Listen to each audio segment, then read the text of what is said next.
Just like Madeline just said, my name is Mario Gutierrez, and I'm one of the 7 regional undergraduate representatives.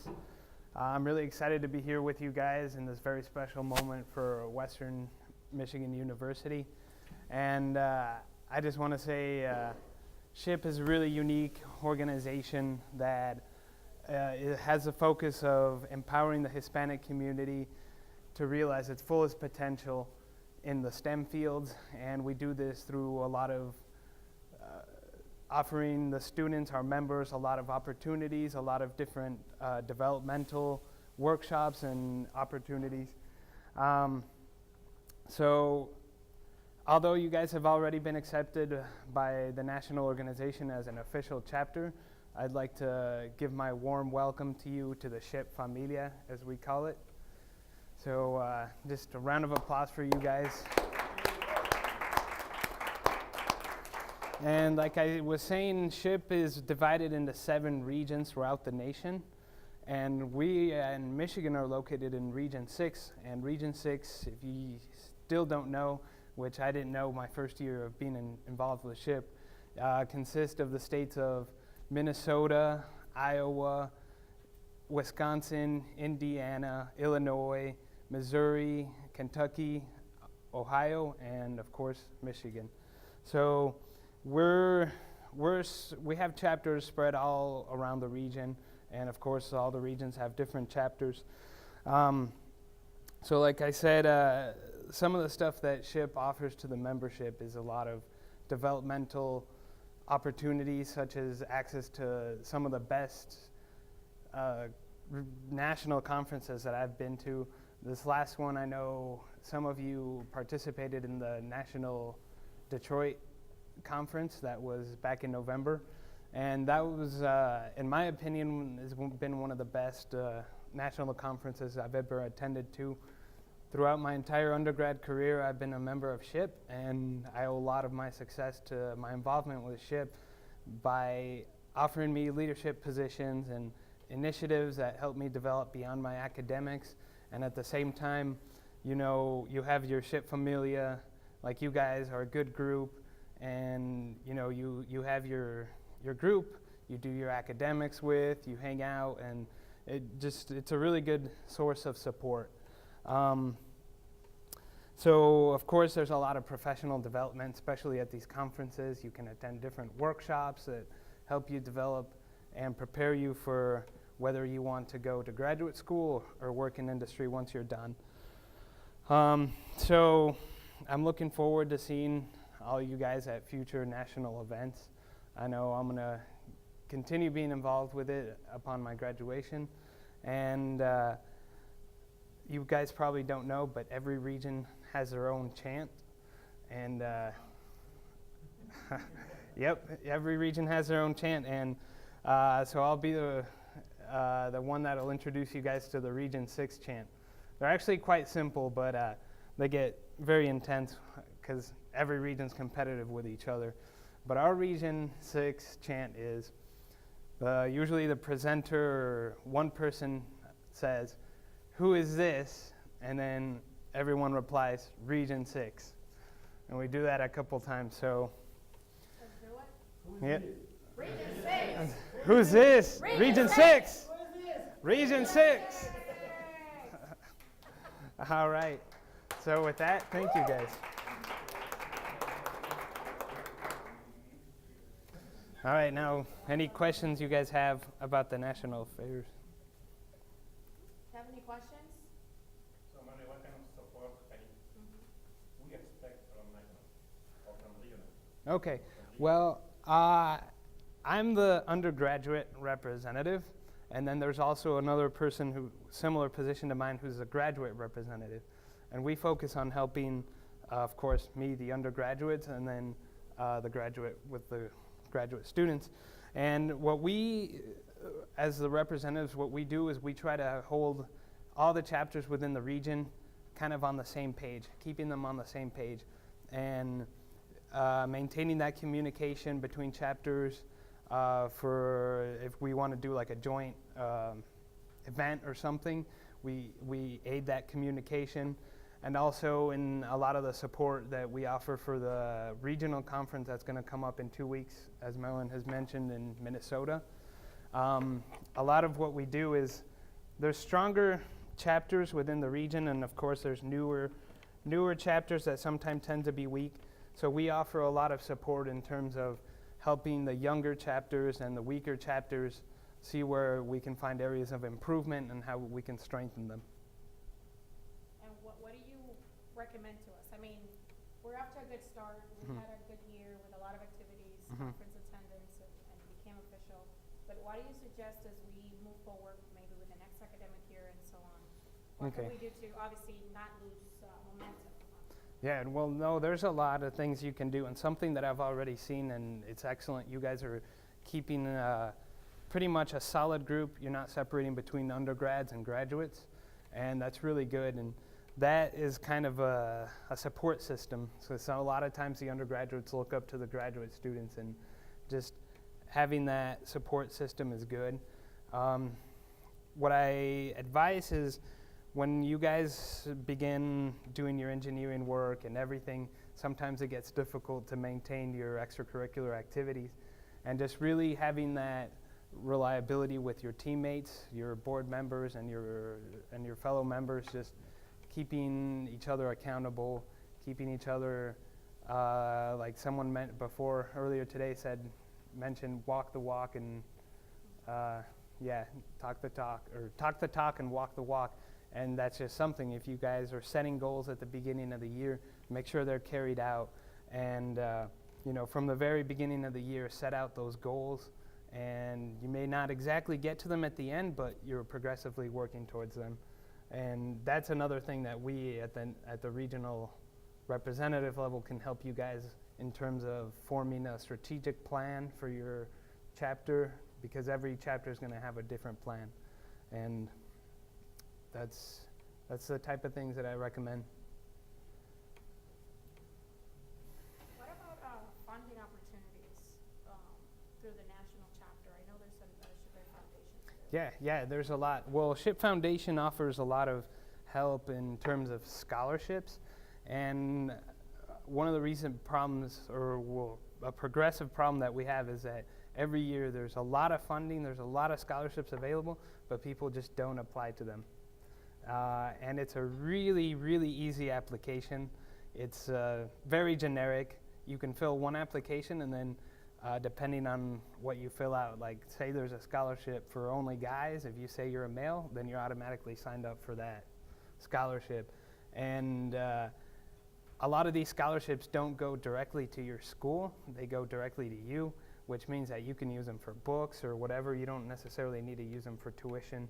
And that's really beneficial. I've been a recipient of the scholarships in multiple years, and it's just really nice money.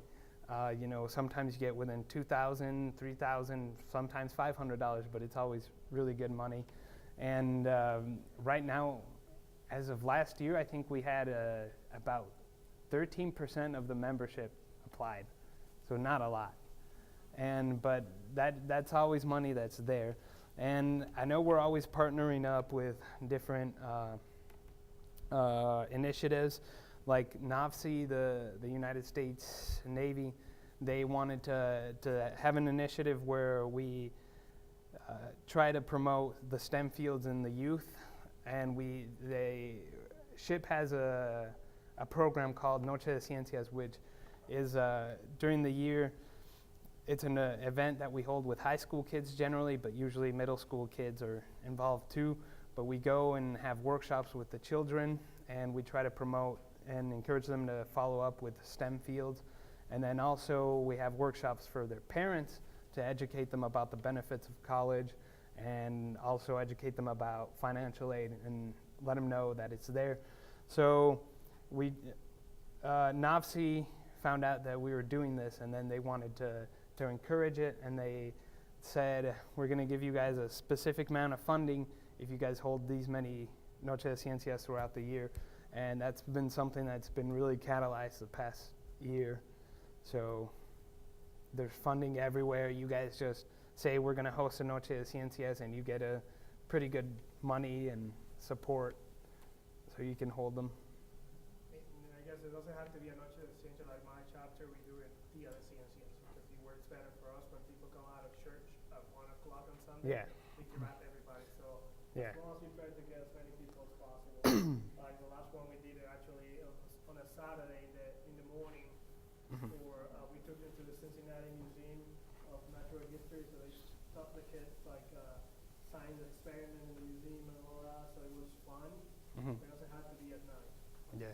Yeah, that's a thing, again, like I mentioned before, every chapter is different, and you guys are going to form events and do activities based on your specific schedules. Again, that's one thing. It doesn't have to be in the evening, and again, it's targeted towards high school students because they're the closest ones to college, but middle school kids, and I've seen some chapters do events where elementary kids were still present. Any other questions? Well, I'll make a comment about the national conferences, and I've been to other conferences through other organizations, and they're good, but the reason I like SHPE is because you have these companies, these corporations that are there specifically to hire Hispanics, and they're not there to hire just anybody, they're there to hire Hispanic talent. And that's something that's I've gotten 2 of my internships I got from going to national conferences, and it's not just the career fair, but I will mention that the career fair is pretty nice. It's one of the best. It's really fancy, and again, I said the purpose of the recruiters being there, they're looking for Hispanics. But the career fair is excellent. But aside from the career fair, you get all these workshops that help you, maybe think about a career plan. You're an undergrad and you don't know exactly what you're going to do yet. There's these workshops that help you open your mind to different things. But I would say that the best thing from these conferences is that you just get to interact with people from all over the nation. And you get to make friends from all over the nation. And these networks are consistent. They stay. And I've heard of stories where, people meet people, and then later on they're getting jobs from just people that they meet at these conferences. I know that the same people that I met my freshman year, I'm still friends with them. A lot of them are also on the national leadership, and it's just great. That's what I love best, is just in the interaction with the people around the country. Yeah, I actually forgot to mention that my first job I got out of the conference when I graduated. So it's been, and then the second job, basically, I started my conversation there. So in another of the offers that I got in 2011 was out of the conference as well. So I didn't take that job, but I still got an offer. So it's very, very good event. Just like you said, the companies go there with a number of people that they need, that unless you go to the conference, you won't have the opportunity. Yeah. So that's a good part of it. And even if you decide just to go to have exposure, it's good. And one of the things at the beginning when I moved to the States and I started going the first year when I could. I've been doing either as a student, as a professional, or as a recruiter. I've been going every single year since 2006. And it's been awesome. Even if it was just to learn how to interview or just get experience of an interview, so I can learn from that experience and then do it better next time, I just went for that. So there's no way you're going to lose. And many of you find yourself like with a lot of people trying to sponsor as well. Trying to sponsor some of the people to go. So at some point you just pay little money to go to a conference that costs them a lot of money. And you have so many opportunities there for that amount of money that you put in it. Yeah, definitely.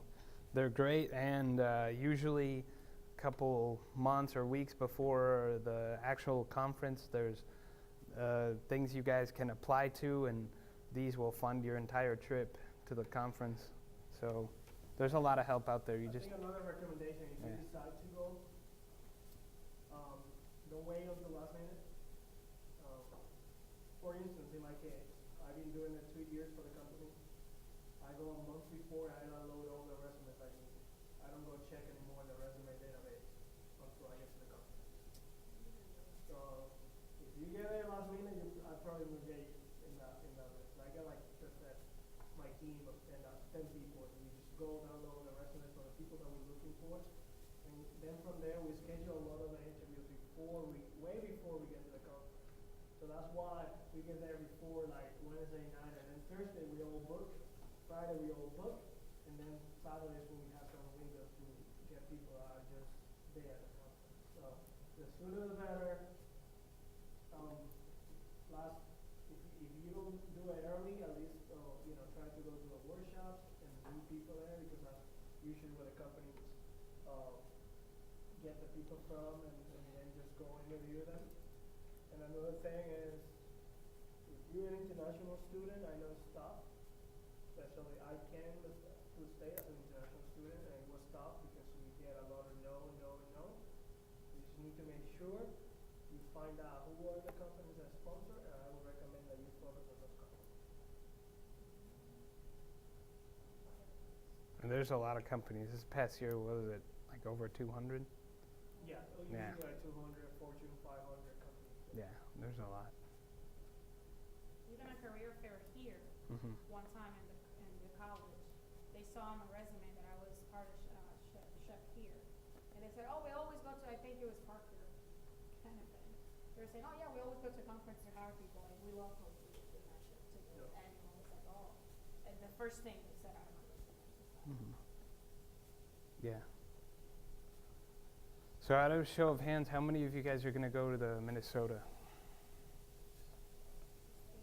That's good. That's more of like a mini conference. It's like a shadowing the national conference, but it's just within your region. But the big one that I definitely recommend and encourage you all to attend to is the one that's coming up in Baltimore. Yeah. November. But registration opens in the summer. And We're gonna have to start looking for yeah. funding. Yeah, and this past year, a big problem that we had were usually we offer packages where you guys pay us a specific amount of money, and that covers your entrance and your housing. And then, of course, there's just an entrance, which is really cheap. But then this year, or for people traveling from far away, it's convenient to get the whole housing package. And then this year, we just ran out of room. That package was sold out within like 2 weeks of being open because our numbers were just boosted up so high, and a lot of people were on their own trying to find housing. Yeah, so if anything, I recommend planning ahead of time and doing the early bird registration and making sure that if you say you're going to go, make sure you're going to go. That's something that deteriorates a lot of the chapters, is just people saying, yes, I want to go, and then when it comes time to going, they don't go. Yeah, you've been perfect. Yep. Any questions you guys have? No. Well, thank you, Mario, very much. Thank you.